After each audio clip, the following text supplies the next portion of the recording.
Welcome to another edition of Shoestring Motorcycle Touring. My name is Thomas Moore, and the next piece of equipment I want to give a review on is the Coleman Multi-Comfort Sleeping Bag. It's rated from 20 to 70 degrees. Some of the features that they tout in it is it has 3 different layers. It has a sheet layer for warm weather, a polar fleece for intermediate weather, and add all 3 together for cold weather. Now I can personally attest that this sleeping bag failed miserably at about 28 degrees. So anywhere between 25 and 35 degrees, I found this bag absolutely inadequate for those colder temperatures. Now talking about each of the features, the sheet feature, it's nice. One of the things I find a little chintzy is it's only attached at 2 points by little turnbuckles. And down here at the feet, all I found is that my feet want to stick out because there's no way to close the bottom of the sheet. The next layer I want to talk about is the polar fleece layer. It's great if you just want to throw it across you, but another failure that I see is there is no way to zip it closed separate from the top layer. So if you wanted to button down, because it's a little bit cool but not cold enough for the entire sleeping bag, there's no way to close it beside. So you're going to end up with body parts hanging out the side or it creeping back across you while you sleep.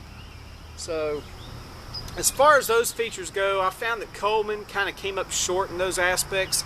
I don't know if there are other series of this sleeping bag that they address those issues. Now the one nice feature about the bag is this extended area for your head. It does come with a stuff sack. I threw it away immediately. I had to go out and get my own stuff sack. And the reason I got rid of it is the buckles that were with the stuff sack that came with this sleeping bag as I purchased it were so soft that whenever you really cinched down on the compression straps, the buckle started to deform and break. So I had to go out and spend money to get my own stuff sack. Now the plus side to this is if you're on a budget, I went and purchased this from a Coleman retail store in Gatlinburg, and I don't know that I think it retailed for about the $90 range, and I don't know that I spent more than about $38 for this sleeping bag. So in that aspect, I got what I paid for, even though if I'd spent the $90 on it, I'd been even more disappointed in the sleeping bag. So because of the failures in those certain areas, I kind of give the bag an average to below average rating. It's a little narrow. Even for my size, it's a narrow sleeping bag. So not going to give this one that high rating. Now, going along with the sleeping bags, come warmer weather up in the mountains. Even at night up in the mountains, the temperature drops down enough that you can't just sleep out in the open, or you can't just sleep underneath a sheet most of the time. Now, what I did start using, I have the Coleman Polar Fleece sleeping bags that are rated down to 50 degrees, and I'll use 2 of them. One is a bottom sheet, and the other one is a top sheet. And the biggest reason that I like the Polar Fleece now is that even if the temperature or the humidity level at night gets a little high, they don't stick to you. So from now on, I use a Polar Fleece against my body to keep it from sticking to me.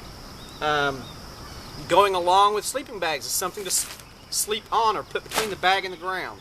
Now I use a blow-up air mattress, and with that I have a little battery operated blow-up pump.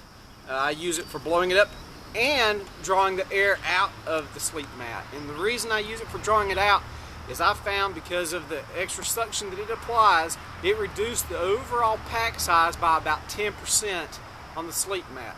Now the one down draw of an air-filled blow-up air mattress like this is that if you are camping in the wintertime, it is going to be a colder sleep surface because the air inside of it can travel from the ground up to your sleep surface and back down as it warms and cools.